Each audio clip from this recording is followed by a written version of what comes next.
بسم اللہ الرحمن الرحیم۔ سامعین کرام، آپ سن رہے ہیں اردو کہانی شادی مرگ، جس کے راوی ہیں ملک صفدر حیات اور اس کو تحریر کیا ہے حسام بٹ نے۔ مجھے امید ہے آپ کو میری یہ کاوش پسند آ رہی ہوگی۔ آپ نے اگر ابھی تک میرا چینل کہانی گھر سبسکرائب نہیں کیا تو ابھی میرے چینل کو سبسکرائب کر کے بیل نوٹیفیکیشن آن کر لیجئے تاکہ آنے والی ہر نئی کہانی کی اطلاع بر وقت آپ تک پہنچ سکے۔ چوڑیاں تو میں تمہیں کبھی بھی نہ دوں گی، چاہے مجھے جان ہی سے مار دو۔ زری نے 2 قدم پیچھے ہٹ کر اپنا گال سہلاتے ہوئے کہا، ان پر تمہارا کوئی حق نہیں ہے۔ عنایت بی بی فوراً بیٹے کی حمایت میں بولی، بیوی کی ہر چیز پر شوہر کا حق ہوتا ہے، تم فوراً چوڑیاں اس کے حوالے کر دو۔ میں نہیں دوں گی، چوڑیاں تو تمہارا باپ بھی دے گا۔ جیدے نے اسے ایک دھکا دیا، تم آخر چیز کیا ہو؟ میں نے تمہیں بڑی تگڑی رقم دے کر تمہارے باپ سے خریدا تھا، آج میں تمہیں تمہاری حیثیت یاد دلا کر ہی چھوڑوں گا۔ مختار حسین نے زری سے کہا، دے دے بیٹی، یہ ایسے نہیں مانے گا، خواہ مخواہ جھگڑا بڑھانے کا کچھ فائدہ نہیں ہے، کچھ جگ ہسائی کا خیال ہی کر لو۔ ان دونوں میاں بیوی کے درمیان آج تک جتنی مرتبہ بھی جھگڑا ہوا تھا، یہ اس کی انتہا تھی۔ زری کو شدت سے اپنی ذلت کا احساس ہو رہا تھا، اس کا شوہر نامدار بری طرح اسے ذلیل کر رہا تھا۔ اس نے دل میں ٹھان لی کہ چاہے اس کی جان چلی جائے مگر وہ چوڑیاں اس کو نہیں دے گی۔ جب زبان سے کام نہ چلا تو جیدے نے لاتوں اور گھونسوں سے اسے بے دریغ پیٹنا شروع کر دیا۔ زری روتی جا رہی تھی اور روتے روتے کہہ رہی تھی، نہیں، ہرگز نہیں، نہیں دوں گی چوڑیاں۔ رونے پیٹنے کی آوازیں سن کر گھر لوگوں سے بھر گیا تھا۔ جیدہ ایک اوباش شخص تھا، اسے کسی کی پرواہ نہیں تھی۔ جب مار پیٹ سے بھی بات نہیں بنی تو وہ ہاتھ روک کر ہانپنے لگا۔ اس وقت غصے سے اس کا برا حال تھا، وہ اپنے حواس میں نہیں تھا۔ اس نے پڑوسیوں کے سامنے با آواز بلند کہا، زری، اگر تم نے 5 منٹ کے اندر اندر اپنی چوڑیاں میرے حوالے نہ کیں تو تمہیں میری طرف سے 3 طلاقیں ہو جائیں گی۔ طلاق کا نام سن کر زری کے اوسان خطا ہو گئے۔ اسے ایسا لگا جیسے 7 آسمان اس پر آ گرے ہوں۔ وہ گھبراہٹ میں اندر کی جانب دوڑی اور کمرے میں رکھے ہوئے صندوقوں کو اوپر نیچے کرنے لگی۔ اس پر گھبراہٹ اور بدحواسی طاری تھی۔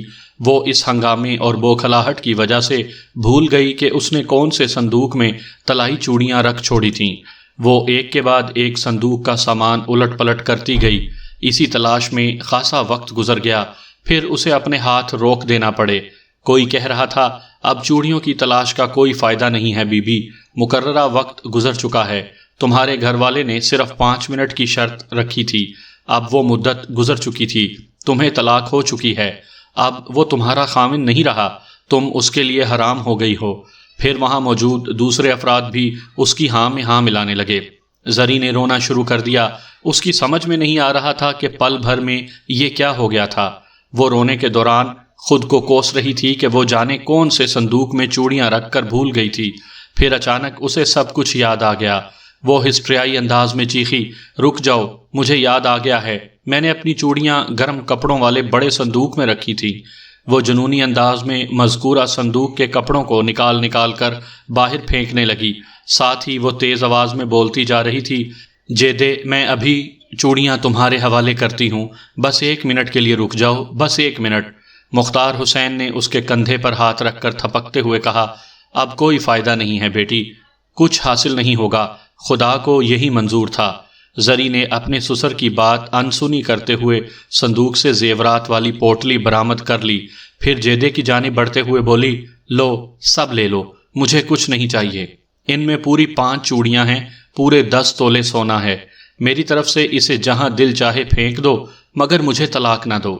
جیدے نے غصے کے عالم میں اس کے ہاتھ سے چوڑیوں والی پوٹلی جھپٹ لی، پھر غراتے ہوئے بولا، اب اس آہوزاری سے کیا حاصل؟ پہلے ہی سوچ سمجھ لینا تھا، لوگوں کو تماشا دکھا لیا، اب تو خوش ہو، تم یہاں بیٹھی آنسو بہاتی رہو، میں تو چلا۔ اتنا کہہ کر وہ لپک کر گھر سے نکل گیا۔ ایک عمر رسیدہ پڑوسی نے مختار حسین سے کہا، اب کیا ہوگا، تیر تو کمان سے نکل چکا ہے، آپ لوگ اتنی جلدی نہ کریں۔ ایک دوسرا پڑوسی بولا، ہمیں گاؤں کے مولوی صاحب سے مشورہ کر لینا چاہیے۔ عنایت بی بی تڑ سے بولی، مولوی صاحب کیا مشورہ دیں گے، سب کچھ واضح ہے، میرا بیٹا مرد ہے، وہ ہمیشہ مردوں والی بات کرتا ہے، وہ اپنی بات سے پھرنے والا نہیں ہے، اس نے زری کو طلاق دے دی ہے، اب یہ 1 منٹ بھی یہاں نہیں رہے گی، یہ عورت تو اس گھر میں رہنے کے قابل ہی نہیں تھی، اور پھر بھی مولوی صاحب سے فتویٰ لینا ضروری ہے۔ وہی پڑوسی بولا جس نے مولوی صاحب سے مشورہ لینے کی تجویز پیش کی تھی۔ شروع کے معاملے میں بڑی احتیاط کی ضرورت ہوتی ہے۔ تھوڑی دیر تک سب اپنی اپنی بولیاں بولتے رہے، پھر ایک ایک کر کے وہاں سے جانے لگے۔ دیکھتے ہی دیکھتے گھر خالی ہو گیا، بس گھر کے مکین رہ گئے۔ زری کسی اچھوت کی طرح سر جھکائے ایک جانب بیٹھی رو رہی تھی۔ وہ ساری رات روتی رہی اور اللہ کو یاد کرتی رہی۔ جیدہ رات گئے گھر آ گیا تھا اور اطمینان سے چارپائی پر پھیل کر سو گیا تھا، اس کی دانست میں جیسے کچھ ہوا ہی نہیں تھا۔ دوسری صبح گاؤں والے مولوی صاحب کو پکڑ کر لائے اور سارا معاملہ ان کے گوش گزار کر دیا۔ مولوی نور دین کے پوچھنے پر جیدے نے بتایا کہ وہ رات سخت پریشانی کے عالم میں تھا اور اسے اچھی طرح یاد نہیں ہے کہ وہ کیا بکواس کرتا رہا ہے۔ اب وہ اپنے کیے پر شرمندہ ہے اور چاہتا ہے کہ اس کی بکواس کو نظر انداز کر دیا جائے، وغیرہ وغیرہ۔ مولوی نور دین نے استفسار کیا، کیا تم اس وقت نشے میں تھے؟ اس نے معاملے کی سنگینی کو کم کرنے کی خاطر جواب دیا، نہیں مولوی صاحب، میں نشے میں نہیں تھا، میں تو نشے کو ہاتھ بھی نہیں لگاتا۔ کیا تم اس وقت حالت سکر میں تھے؟ جیدے نے الجھن آمیز نگاہوں سے مولوی نور دین کی جانب دیکھا۔ مولوی صاحب نے اپنی بات کی وضاحت کرتے ہوئے کہا، حالت سکر اس حالت کو کہتے ہیں جس میں بندے کو یہ ہوش نہ ہو کہ وہ کیا کہہ رہا ہے۔ جی میں اس وقت سکر میں تھا، جیدے نے جلدی سے کہا، مجھے کچھ ہوش نہیں تھا کہ میں کیا کہہ رہا ہوں۔ غصے نے میرے سوچنے سمجھنے کی صلاحیت چھین لی تھی، بس جو منہ میں آ رہا تھا میں وہ بولے جا رہا تھا۔ یعنی تمہیں اندازہ نہیں تھا کہ تم نے اپنی بیوی کو کس امتحان میں ڈال دیا تھا؟ جناب، میری تو مت ہی ماری گئی تھی، ورنہ میں بھلا ایسی بات سوچ بھی سکتا تھا؟ وہ مکاری سے بولا۔ مولوی نور دین اس کی چالاکی کو سمجھ رہا تھا۔ اس نے گھما پھرا کر سوال کیا، اچھا یہ بتاؤ، جب زری نے کسی بھی صورت تمہیں چوڑیاں دینے سے انکار کر دیا تھا تو تم نے کون سے الفاظ ادا کیے تھے؟ دیکھو جھوٹ نہیں بولنا، تمہارا جھوٹ پکڑنے کے لیے کئی عینی شاہد یہاں موجود ہیں۔ جیدے نے ایک نظر دائیں بائیں بیٹھے ہوئے افراد پر ڈالی، ان میں 2-3 ایسے چہرے بھی تھے جو رات ہنگامے کے وقت موقع پر موجود تھے۔ اس نے بڑے محتاط الفاظ میں مولوی صاحب کی بات کا جواب دیا، جناب میں نے زری کو مخاطب کرتے ہوئے کہا تھا، اگر تم نے 5 منٹ کے اندر اندر اپنی چوڑیاں میرے حوالے نہ کیں تو تمہیں میری طرف سے 3 طلاقیں ہو جائیں گی۔ حاضرین میں موجود ایک شخص نے جیدے کی اٹکتی ہوئی زبان کو سہارا دیا۔ مولوی نور دین نے اس سے پوچھا، کیا تم نے یہی الفاظ ادا کیے تھے؟ جی الفاظ تو یہی تھے، مگر میں اس وقت بس مولوی نور دین نے ہاتھ کے اشارے سے اسے مزید بولنے سے روک دیا۔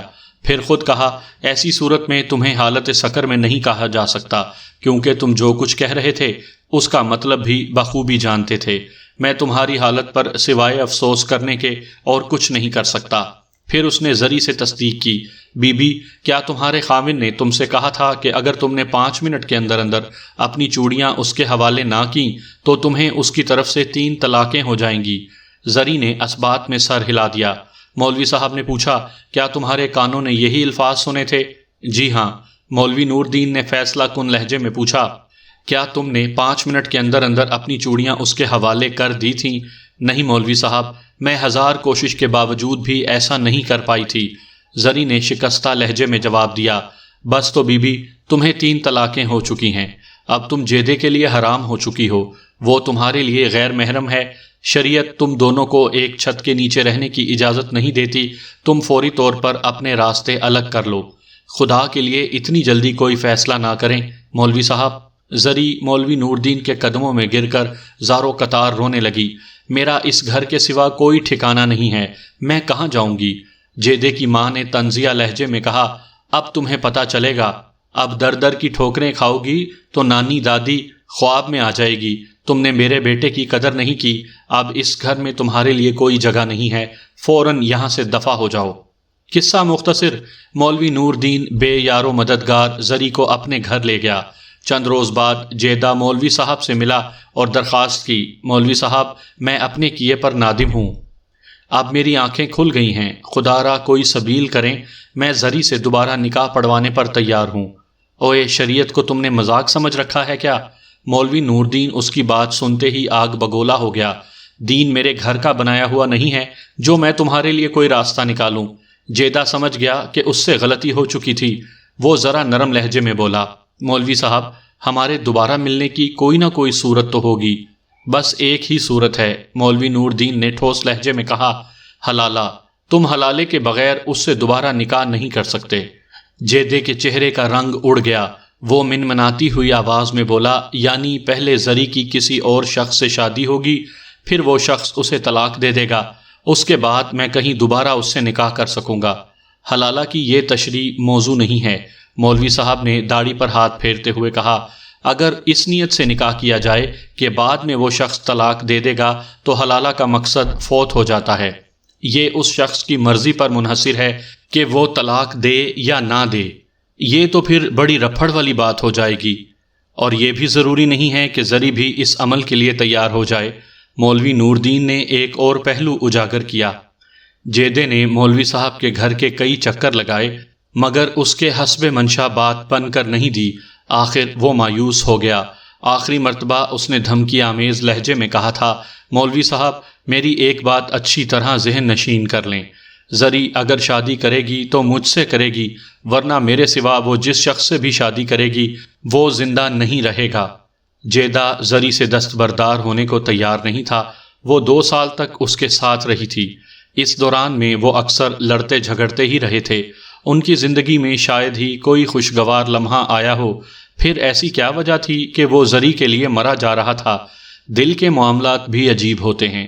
بعض اوقات نفرت اور محبت شانے سے شانہ ملا کر اس طرح کھڑی ہو جاتی ہیں کہ ان میں تمیز کرنا ممکن نہیں رہتا۔ شاید جیدہ بھی کسی ایسی ہی واردات قلبی سے گزر رہا تھا۔ پھر زری کی شادی عبدالغفور سے ہو گئی۔ ایک ماہر جواری ہار گیا، ایک 50 سالہ بوڑھے نے اسے مات دے دی تھی۔ جیدہ بظاہر ہار کر بھی جیت گیا تھا، اس کا دعویٰ سچا ثابت ہوا تھا۔ زری سے شادی کرنے والا زندہ نہیں تھا۔ چاچا غفور یہ بازی جیت کر بھی ہار گیا تھا۔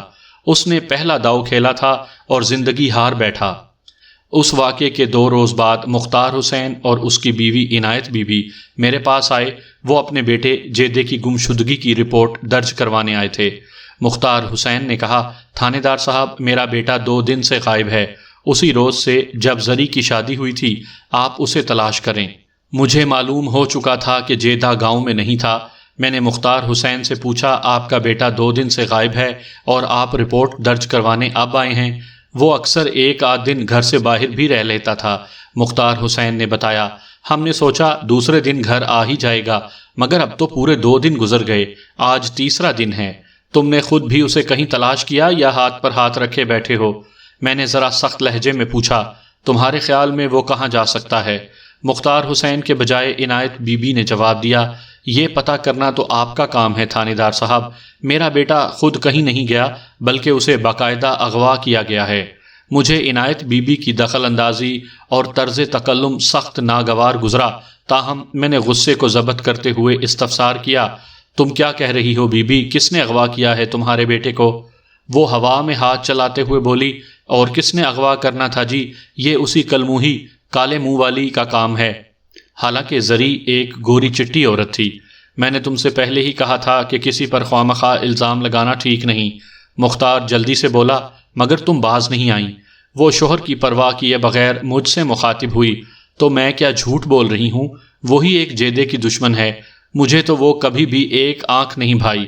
میں تو تم سے ہمیشہ یہی کہتی رہی ہوں کہ اس منحوس کو دفع کر دو، اب دیکھ لیا تم نے نتیجہ۔ آخری جملہ اس نے مختار حسین کی جانب دیکھتے ہوئے کہا تھا۔ میں نے اندازہ لگا لیا کہ وہ زری کے حوالے سے بات کر رہی تھی۔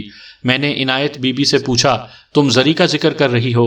تمہارا خیال ہے زری نے تمہارے بیٹے کو اغوا کر لیا ہے؟ اس کی بات میرے حلق سے نہیں اتری تھی۔ وہ خاصی تیز ترار عورت دکھائی دیتی تھی اور کسی حد تک خطرناک بھی۔ یہ اندازہ میں نے اس کے تیور دیکھ کر لگا لیا تھا۔ آپ اب بات کی تہہ تک پہنچ گئے ہیں، اس نے کہا۔ یہ سب اسی حرامزادی کا کیا دھرا ہے۔ اس نے اپنے یار مولوی نور دین کی مدد سے میرے بیٹے کو غائب کروایا ہے۔ جو منہ میں آ رہا ہے بکے جا رہی ہو۔ مختار حسین نے غصے میں اسے گھورا، مجھے تھانے دار صاحب سے بات کرنے دو۔ تو کیا بات کرے گا؟ تو نے تو منہ میں گھنگھنیاں ڈال رکھی ہیں۔ وہ تو تکار پر اتر آئی، میں کہتا ہوں تو چپ کر جا، زیادہ کھپ نہ ڈال۔ عنایت بی بی کی بنسبت اس کا شوہر خاصا معقول اور شریف آدمی نظر آتا تھا۔ وہ ہاتھ نچا کر بولی، کیسے چپ کر جاؤں؟ میرا جوان جہان بیٹا گم ہو گیا ہے، کھا گئی ڈائن میرے بچڑے کو۔ آپ اس ستیہ ناس کی بچی کو تھانے میں بند کریں جی، اور اس کے ساتھ ساتھ اس مولوی کو بھی ڈالیں حوالات میں۔ اس کا انداز ایسے تھا جیسے مجھ پر افسر لگی ہوئی ہو۔ میں نے ڈانٹ کر کہا، میں اپنا کام اچھی طرح جانتا ہوں بی بی، تم مجھے سکھانے کی کوشش نہ کرو۔ پھر میں نے مختار حسین سے پوچھا، جیدے نے تو 3-4 ماہ پہلے زری کو طلاق دے دی تھی۔ نہ صرف طلاق دے دی تھی بلکہ وہ مولوی نور دین اور متوفی عبدالغفور کو خطرناک نتائج کی دھمکیاں بھی دیتا رہا تھا۔ اب تم کہہ رہے ہو کہ ان لوگوں نے مل کر تمہارے بیٹے کو اغوا کر لیا ہے، یہ کیا ماجرا ہے؟ یہ تو میری گھر والی کا خیال ہے سرکار، وہ معتدل لہجے میں بولا۔ میں تو صرف جیدے کی گمشدگی کی رپورٹ درج کروانے آیا تھا۔ میرا بیٹا گم نہیں ہوا، اسے گم کیا گیا ہے۔ وہ ہاتھ پر ہاتھ مار کر بولی۔ اس ست خصمی کے کئی یار تھے، وہ تو شادی سے پہلے بھی نائیوں کے منڈے کے ساتھ پکڑی گئی تھی۔ جیدے کی تو مت ماری گئی تھی جو وہ اسے گھر میں لے آیا۔ ایسی آوارہ اور بدماش عورت کو گھر میں رہنے کے قابل ہی نہیں تھی وہ تو۔ چٹا جھاٹا تے عقل دا گھاٹا، مختار حسین نے بیوی کو گھورتے ہوئے کہا۔ چل جا، تو جا کے باہر بیٹھ، میں خود بات کرتا ہوں تھانے دار صاحب سے۔ تم تو اس پھاپے کٹنی کی حمایت ہی کرو گے، وہ کرسی سے اٹھتے ہوئے بولی، مگر میں پورے گاؤں کو چیخ چیخ کر بتاؤں گی اس تیرا تالنی کے کرتوت۔ میں نے تہکمانہ لہجے میں کہا، تم باہر جا کر برآمدے میں بیٹھو بی بی، اگر ضرورت پڑی تو میں تمہیں خود بلا لوں گا۔ وہ ہم دونوں کو گھورتے ہوئے کمرے سے نکل گئی۔ میں نے مختار حسین سے پوچھا، یہ کیا قصہ ہے بھائی؟ وہ بولا، جناب میں اپنے بیٹے کی گمشدگی کے لیے پریشان ہوں۔ میں خواہ مخواہ کسی پر شک ظاہر کر کے گناہ گار نہیں ہونا چاہتا۔ آپ میرے بیٹے کو تلاش کریں، اور وہ جو تمہاری بیوی سنا کر گئی ہے، ساس بہو کی کبھی بن نہیں سکی تھی جناب، وہ بولا۔ اب تو یہ رشتہ بھی کبھی کا ختم ہو چکا، مگر میری گھر والی کے من میں زری کے لیے جو نفرت ہے وہ ختم ہونے کا نام ہی نہیں لے رہی۔ میں نے تیکھے لہجے میں سوال کیا، وہ نائیوں کے منڈے کا کیا چکر ہے؟ جیدے کی شادی سے پہلے یہ بات سننے میں آئی تھی۔ وہ ایک لمحے کے لیے تذبذب کے بعد گویا ہوا۔ نائیوں کے لڑکے زلفی کے ساتھ زری کو راز و نیاز کرتے ہوئے پکڑا گیا تھا۔ کس نے پکڑا تھا؟ فقیر محمد حلوائی نے۔ اس کے باوجود بھی جیدے نے زری سے شادی کر لی تھی۔ وہ اپنی مرضی کا مالک ہے جناب، ہماری کہاں سنتا ہے۔ کیا نام ہے اس لڑکے کا؟ میں نے پوچھا۔ میرا مطلب ہے جس لڑکے کے ساتھ زری کو شادی سے پہلے راز و نیاز کرتے ہوئے پکڑا گیا تھا، اس کا نام تو ذوالفقار ہے جی، پر وہ زلفی زلف تراش کے نام سے مشہور ہے۔ میں نے زلفی کا نام اور پتہ اور فقیر محمد حلوائی کے بارے میں چند اہم ضروری باتیں پوچھنے کے بعد کہا، مختار حسین تمہارا کیا اندازہ ہے تمہارا بیٹا کہاں جا سکتا ہے؟ اگر مجھے اس کے بارے میں علم ہوتا تو میں خود تلاش نہ کر لیتا۔ اس کے لہجے سے بے بسی عیاں تھی۔ ٹھیک ہے، میں نے کہا، میں تمہارے بیٹے کو جلد از جلد تلاش کرنے کی کوشش کروں گا۔ ہاں، اگر اس دوران میں تمہیں کوئی ایسی بات معلوم ہو جو تمہارے بیٹے کی تلاش میں مددگار ثابت ہو سکتی ہو تو فوراً مجھے اطلاع دینا۔ ٹھیک ہے جناب، میں فوری طور پر آپ سے رابطہ کروں گا۔ میں نے مزید 2-4 سوالات کے بعد اسے رخصت کر دیا۔ جیدے کے اچانک منظر سے غائب ہو جانے کے بعد صورتحال گھمبیر ہو گئی تھی۔ وہ ایک ایسا شخص تھا جو متوفی غفور چاچا کو قتل کی دھمکیاں دیتا رہا تھا۔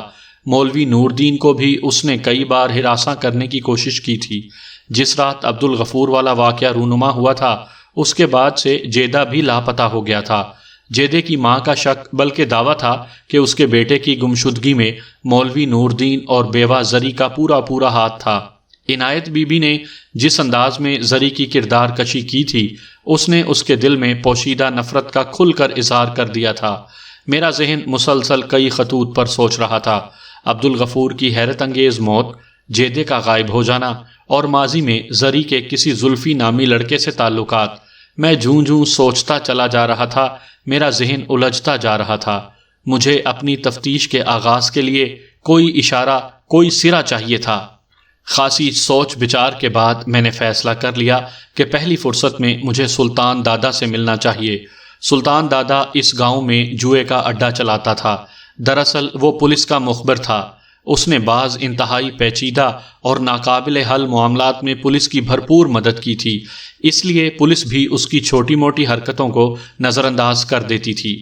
مجھے معلوم تھا کہ جیدہ پابندی سے سلطان کے اڈے پر جایا کرتا تھا، بلکہ جس رات اس نے زری کو مشروط طلاق دی تھی اس وقت بھی وہ جوئے کے اڈے ہی سے آیا تھا، جہاں وہ دوبارہ 100 روپے کا مقروض ہو چکا تھا جو اسے 1 گھنٹے کے اندر اندر ادا کرنے تھے۔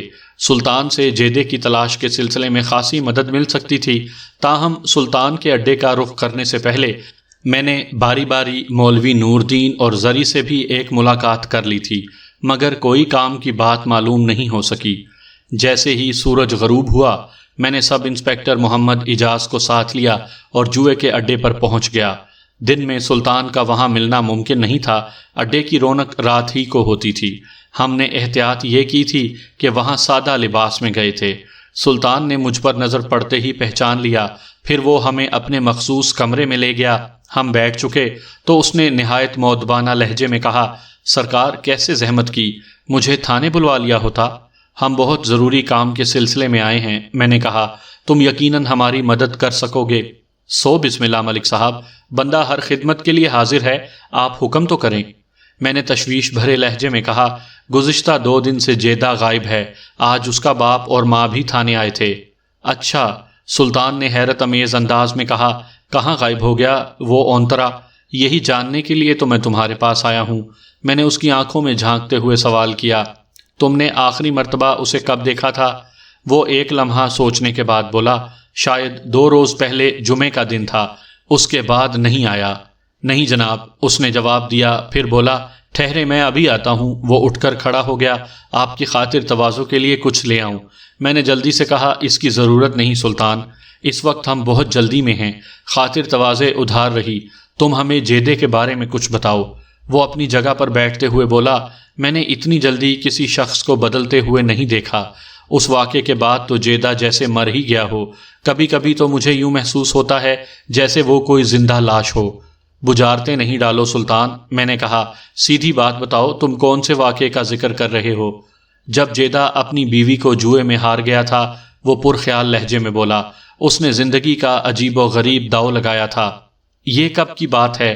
میں نے پوچھا، ذرا کھل کر بتاؤ، کہیں تم اس رات کا ذکر تو نہیں کر رہے جب جیدے نے اپنی بیوی کو طلاق دے دی تھی؟ طلاق والی بات تو دوسرے دن معلوم ہوئی تھی جناب، اس نے بتایا۔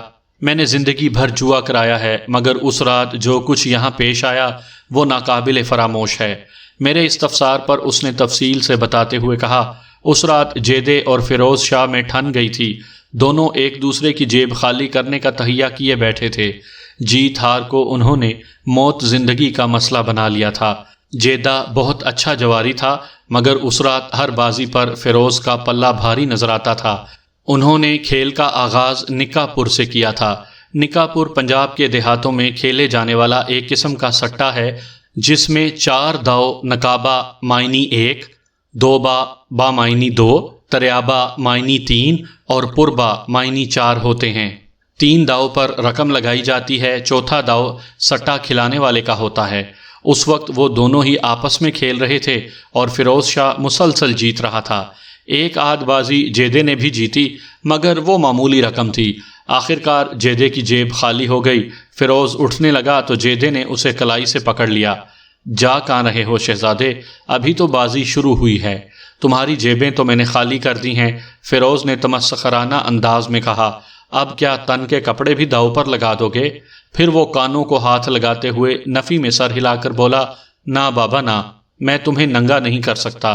مسلسل ہار نے جیدے کو جھنجھلاہٹ میں مبتلا کر دیا تھا۔ وہ غرا کر بولا، میری جیبیں خالی ہو گئی ہیں تو کیا ہوا، میں مر تو نہیں گیا، تم بیٹھو، میں پیسوں کا انتظام کرتا ہوں۔ اب کیا قرض لوگے؟ فیروز نے طنز کے تیر برساتے ہوئے کہا، بھائی میں تو چلا، اتنا ہی کافی ہے، میں تمہیں ایسے نہیں جانے دوں گا۔ جیدہ مارنے مرنے پر تل گیا، تمہیں صبح تک میرے ساتھ کھیلنا ہوگا۔ فیروز جیدے کے خطرناک تیور دیکھ کر ذرا نرم پڑ گیا۔